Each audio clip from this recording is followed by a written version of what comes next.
What do I want to talk about today? Welcome to the podcast. I'm Santa Santina Gata for Give Out Gallery. Give Out Gallery is about our past, it's about our parents, it's about our upbringing, it's about all the things we learned that were erroneous, that were not correct. But this time we're going to correct it the second time around. Give Out Gallery is about the creation story. It's about the beginning. It's about when God met Adam and Eve and said, "Look, I'm showing you the right way." Many reject the words of God, the words of Creator, and then you just end up going back there, if that. Today, I want to talk about Matthew 13. For everyone who's listening, this is no longer about religion. You know, it's tantamount to the story of Noah. When he was building that boat, he got the message from God, the Creator, that the world was going to be destroyed. And he began to build the boat. And he was jeered and mocked because you don't build a boat overnight. It took time.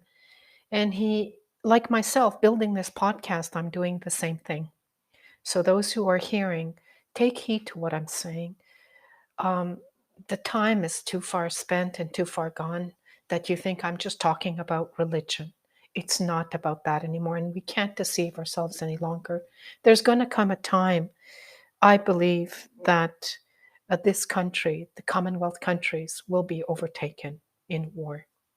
We are clearly seeing those signs now. Of course, government does not want to frighten us. They're not going to tell us that countries all around us are mitigating or preparing to overtake our lands, because that would scare everyone. And that's not the point of this podcast. The point of the podcast is to know who you're crying out to, who you're calling out to. For example, the devastation that just occurred in Turkey. My heart goes to the family members of those who lost loved ones. You know, imagine yourself, imagine myself in a house in the early morning, and everything starts to shake, but you don't have the chance to slip outside or to take your favorite items, your favorite watch or your favorite purse. You're just saving your life. And many didn't have that chance. They didn't get out of their beds. And many people, what will they do? They'll call out to God, "Creator, save me." God says that those who call on his name will be saved. So this is the point of this podcast today. Please get acquainted with the Creator of the universe to save yourself, because we don't know what's coming. When we die, we don't give much thought to it, but where do we go? Do we just float around in outer space forever and ever, lost? So know to whom you're going to when you transition into the next life, because it could come suddenly. This is not a question that many people think about, but we have to just call a spade and say that our life on earth is very short in comparison to eternity, because the soul lives forever. It never dies. So you want to know the quality of your existence after we die. This is the point of this podcast. Um, there's one truth, there's one standard, and I'm sharing that with you so that you are aware.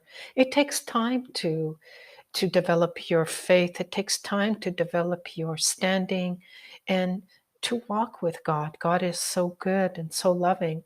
Um, and when I talk about God, of course, I'm talking about an entity that is invisible, unseen, but still present. Why is this woman peddling God, peddling Jesus Christ, or peddling the Holy Spirit? Well, I'm not peddling. I'm telling you so that you have been told, you have been warned, so that you can't say, "Oh, we didn't know. I never knew," or "This was never shared to me," or you say, "God, you're cruel or you're mean." What you're doing is you're ignoring, you're bypassing, you're choosing to trust in your riches, you're choosing to trust in other things instead of trusting in the Creator of the universe who made you and has a plan for you and wants to help you and wants to save you and do all good things. You know, nobody wants, it's like a bad child, a disobedient child. And I certainly was disobedient. My poor parents wanting to share things with me, wanting to convey things to me, but I was too stubborn or too stupid and too ignorant to first be obedient, and second to understand. I had no understanding. I had no vision and no respect for my parents. Also because I came from a dysfunctional, broken home, so I didn't have the calmness or the interior wisdom to say, okay, well, I'm coming too from stupidity. So, but I didn't stay like that all my life. What is the point of this podcast?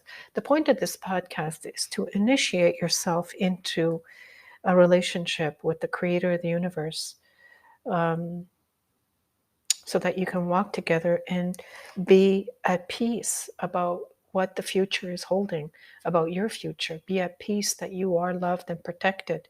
And for those who call on the Lord of the universe, that is Matthew 13, and that's what Christ talks about. And he's sharing it with his disciples on earth. Remember, the disciples were just like me and you, uh, regular folks from certain places in a community who really were not the brightest people in the world. They were many. Peter was was a loudmouth who was compulsive, probably obsessive compulsive, or uh, temperamental. Always stuck his foot in his mouth. That's kind of like me. Sticking your foot in your mouth, saying things you shouldn't say. I used to be like that. I'm much better now. And the disciples were had different professions, and they were not perfect people. People think that, okay, everything that happened in the Bible, oh, but that looks wrong. That doesn't sound right. Yeah, you're correct, because they were people just like me and you, not perfect, needing to be illuminated, which I am trying to do now in this podcast. So Jesus is with his disciples. He's sharing with them a message. He's saying, look, just like I'm doing today, a great multitude were gathered together to him, so that he got into a boat and sat, and the whole multitude stood on the shore. Meaning, because he got into the boat at a certain distance from the shore, what that does is that it amplifies his voice. It was kind of like having a speaker or a microphone, right? The water, his voice would bounce off the surface of the water, and the crowds would be able to hear him. Uh, at the distance, his voice would carry to the rows of people that were gathered on the shore. He spoke many things to them in parables. The reason why he spoke in parables, in stories, is because everybody, it's common knowledge now, uh, on social platforms, on other people's on platforms, live platforms, digital platforms. It's good to tell your story. Stories are good, yeah, because they're interesting. They're like interesting stories. We listen to them and then we walk away. A lot of people think stories are fairy tales, unless it's a person telling you their personal life story. So the reason Jesus tells parables is because he knows that the what's being said is not going to be taken to heart. It's a very small percentage. Someone is going to delve into it and truly try to understand what is being said. So he knows that, and that's going to be the majority of you, unfortunately. You're going to listen to what I'm saying and say, oh, what a nice story, and move on, missing the point and the warning that I'm giving you. He spoke to many things to them in parables, saying, behold, a sower went out to sow. In those days, they didn't have machinery, so a person would stick their hand in a bag, in a burlap bag, in a container, and seminate the land. Like the picture of Vincent van Gogh, the sower.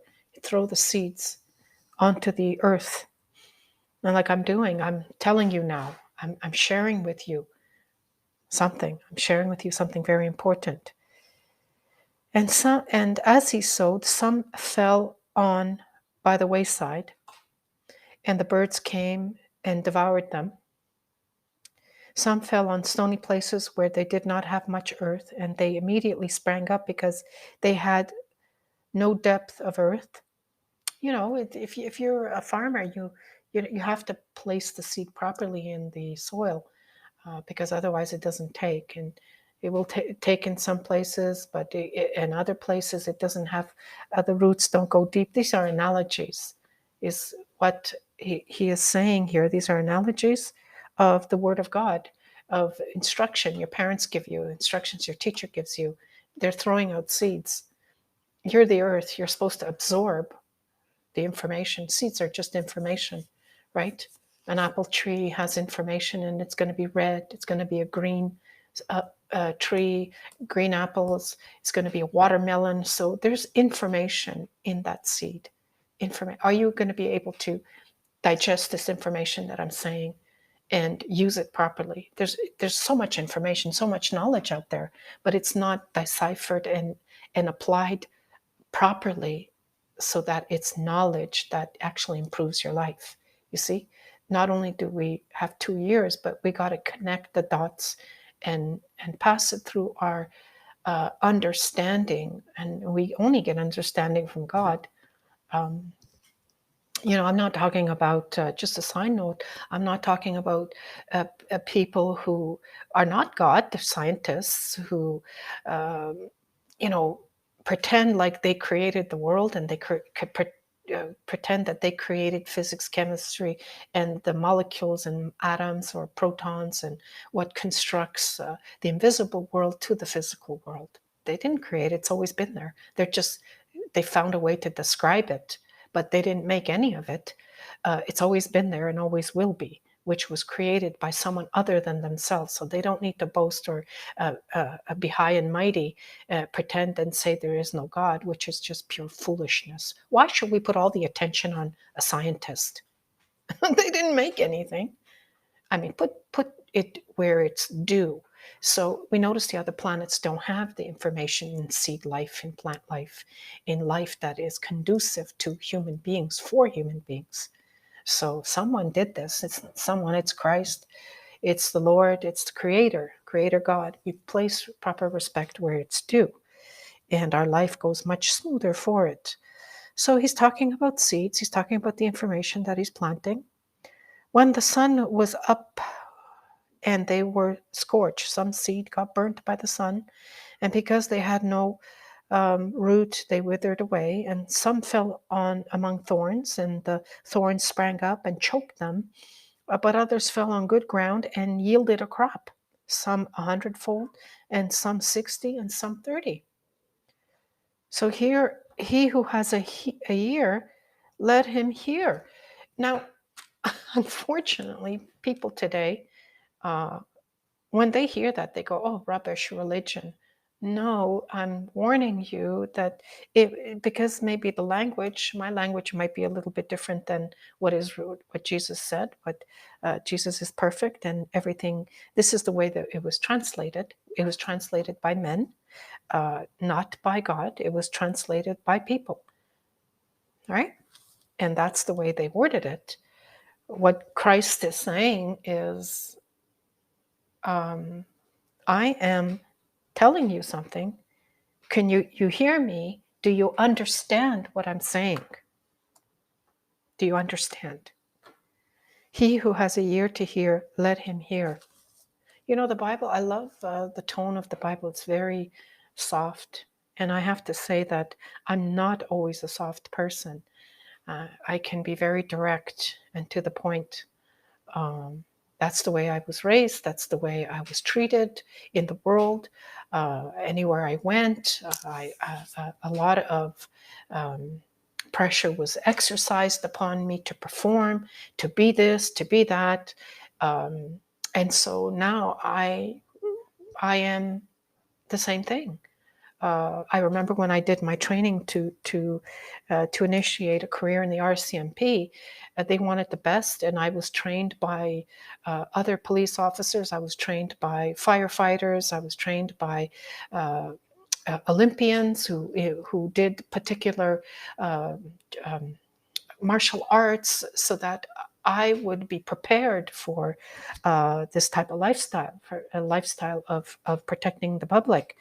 Now, I was not treated with kid gloves. I was pushed very hard to be at a certain level, physically, mentally, spiritually, emotionally. pushed very, very hard. So Christ is different than me. Christ is very compassionate and, in the sense, very patient. And I'm not perfect. I have to work on my patience. And I marvel at uh, uh, how I am not don't get it quickly. I don't get it quickly. I need 440 trumpet blasts by angels, and I just don't catch on sometimes very quickly, and that's to my shame. When God is saying something, just let's do it before the time runs out. So this is what uh, Matthew 13 is saying: to him who has a ear, let him hear. And the disciples came out to him and said, "Why do you speak to them in parables?" And he answered and said to them, "Because it has been given to you to know the mysteries of the kingdom of heaven, but to them it has not been given."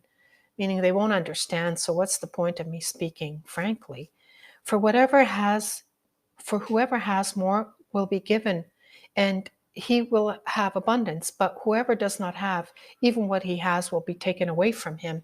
Meaning, what I just said earlier, it doesn't have any value. What I'm saying has no value to someone, so they're just going to overlook it and not put any weight on what is being said. Christ was saying the same thing thousands of years ago. For whoever has, the more I will give, meaning if you have this knowledge base, I will increase it. I will give you revelation and understanding upon it. And for those who don't care, well, they'll just stay malnourished in the sense of the truth. Therefore, I speak to them in parables, because seeing that they do not see, and hear, and they do not hear, nor do they understand, and in them the prophecy of Isaiah is fulfilled. Hearing you will hear and shall not understand, and seeing you will see and not perceive, for the hearts of this people has grown dull. Their ears are hard of hearing, and their eyes they have closed, lest they should see with their own eyes and hear with their ears, lest they should understand with their hearts and turn, so I should heal them. Remember that God, Christ's calling called is reconciliation and healing. He will heal you, but you need to get all the wrong things out of your life. That was the point of the Ten Commandments. Oh, that's a religion. No, it's not. It's so that you are whole, you are well, so that you thrive. The only thing that burns is your gifts and talents, is so that you're successful and help others. That was the whole point. But blessed are your eyes, for they see, and your ears, for they hear. Blessed are you if you see and hear and understand. For assuredly I say to you that many prophets and righteous men desired to see what you see, and did not see it, and to hear what you hear, but did not hear it. Therefore, hear the parable of the sower. When anyone hears the word of the kingdom and does not understand it, then it then the wicked one comes and snatches away what has been sown in their heart. So they get a glimpse and understanding of what's being said, but the wicked one, Satan, comes and fills those thoughts with his debilitating, broken, deceptive thoughts, so that you're on the fence. This is he who receives seed by the wayside. But he who received the seed on stony places, this is he who hears the word and immediately receives it with joy. Yet he has no root in himself, but endures only for a while. For when tribulation or persecution arises because of the word, immediately he stumbles. People who say, "Oh, this is not really working. I tried it, but it's not really working." Now he who receives seed among the thorns is he who hears the word, and cares of the world and the deceitfulness of riches choke the word, and he becomes unfruitful. So here's another person who started out well, but maybe is occupied with she's occupied with her business, or occupied with other things, and it's not that they intended to do this. It just kind of happened because they're busy. Their objectives or their priorities are elsewhere. But he who receives seed on the ground Good ground is he who hears the word and understands it, who indeed bears fruit and produces some 100-fold, some 60, some 30. So the point is to bear fruit. Listen to what God says and to bear fruit. And this applies to me as well. So that was the parable of the sower explained. I hope that you enjoyed what you heard. My name is Santa Santina Gata for Give Out Gallery, and I encourage you to listen to the other podcasts. And I pray that what you've heard today, that you go to church, take communion, ask Christ to come into your life so that you have a mentor, a partner, and a father to hold you through the days that are coming ahead. Take care.